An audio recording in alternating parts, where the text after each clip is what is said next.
par mois en résidence privée. Maintenant, je cède la parole à M. le député de Matane-Matapédia.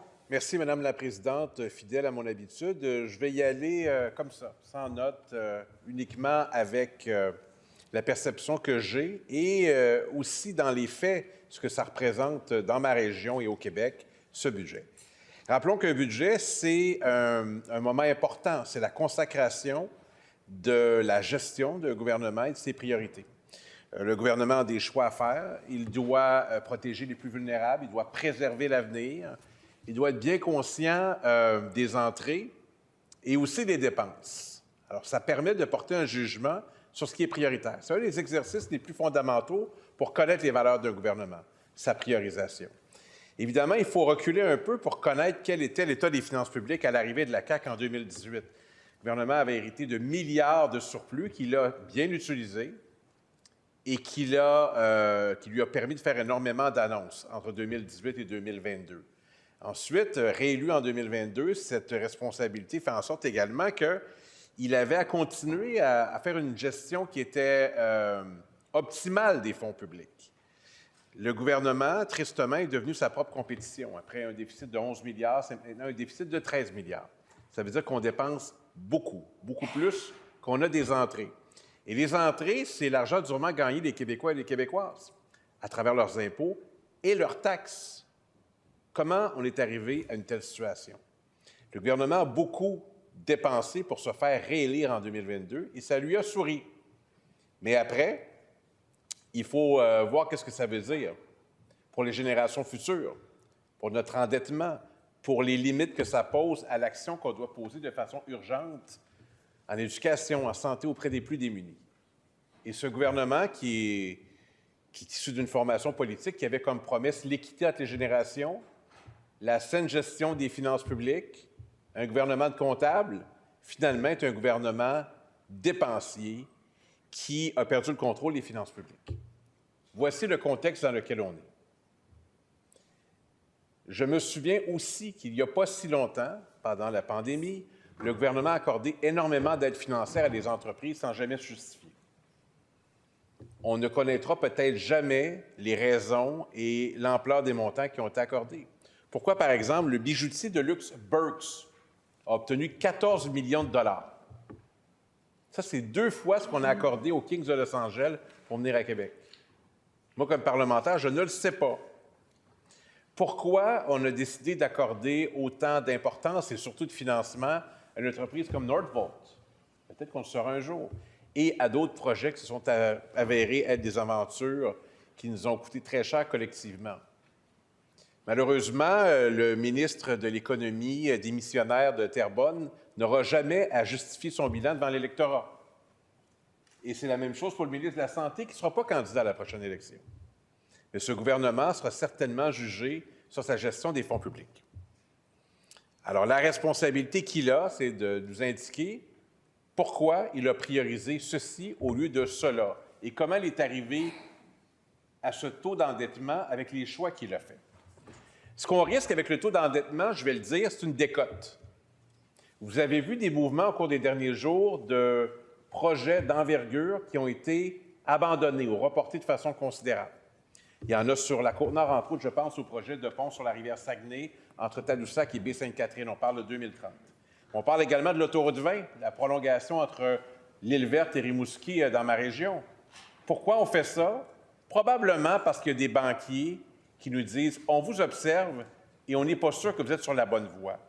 Alors, ne nous souhaitons pas que ça arrive, mais j'espère sincèrement qu'au cours des prochaines semaines, le ministre des Finances ne soit pas convoqué à New York pour expliquer l'état des finances publiques.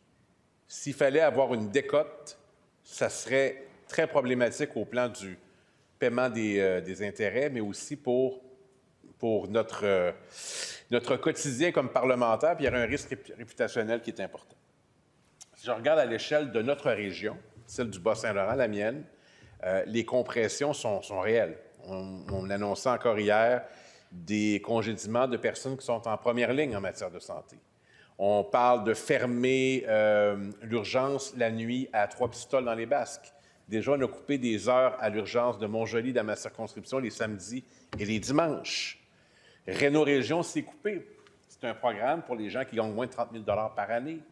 C'était très utile. En tout cas, comme député, je peux vous dire que l'argent était vraiment bien utilisé, puis il n'y avait pas beaucoup de dépassements. Les montants étaient bien identifiés. C'est pour un toit, c'est pour des fenêtres, c'est pour un calorifère, c'est pour l'énergie, pour une porte. C'était pour ça, l'argent. Ça a été coupé. 19 millions de dollars. Hier, seulement en me promenant sur Internet, je découvre qu'un autre programme, un programme pour l'adaptation de petits établissements pour les personnes handicapées, est suspendu.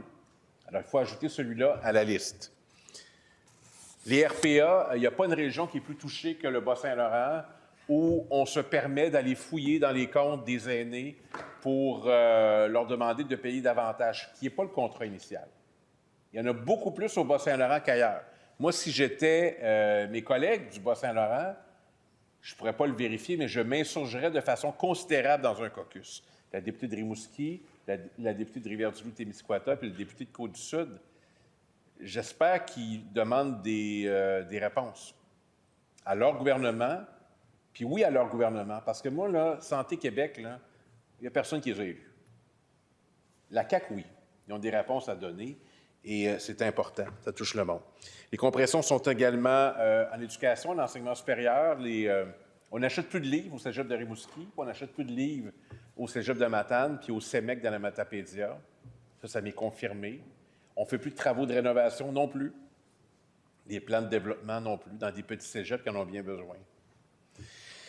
C'est tout ça pour l'instant, mais on fait un appel aux citoyens de nous dire quand il y a des baisses de services.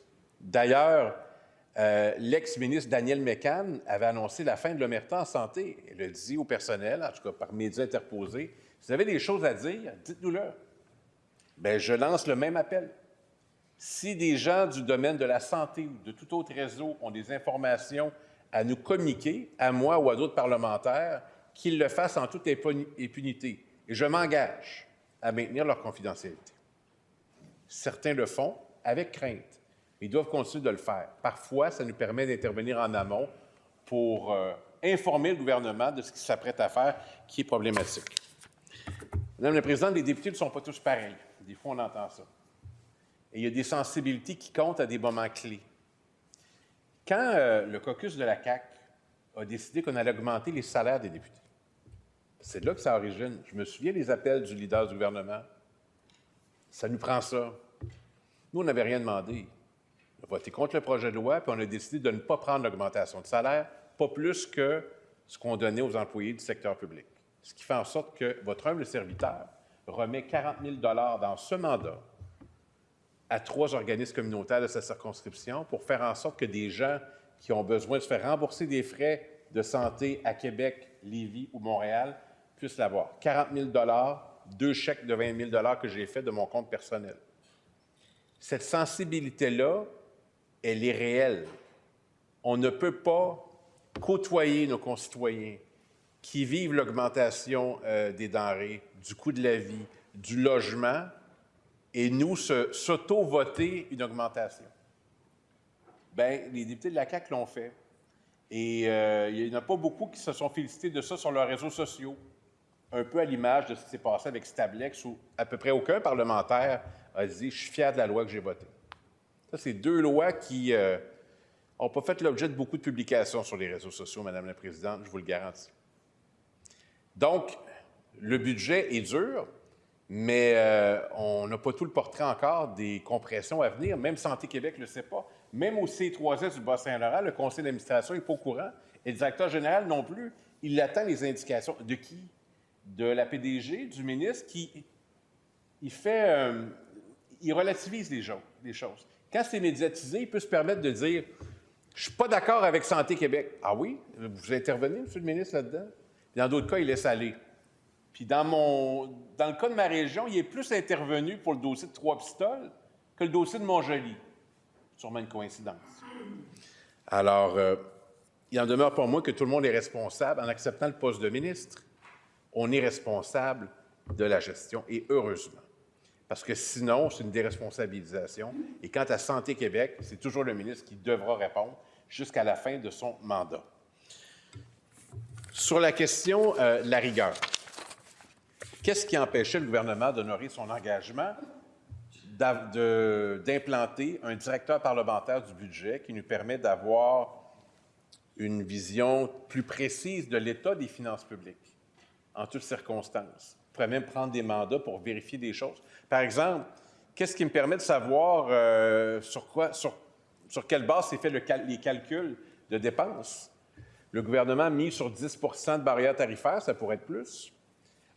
Qui s'occupe de vérifier le plan québécois des immobilisations des infrastructures?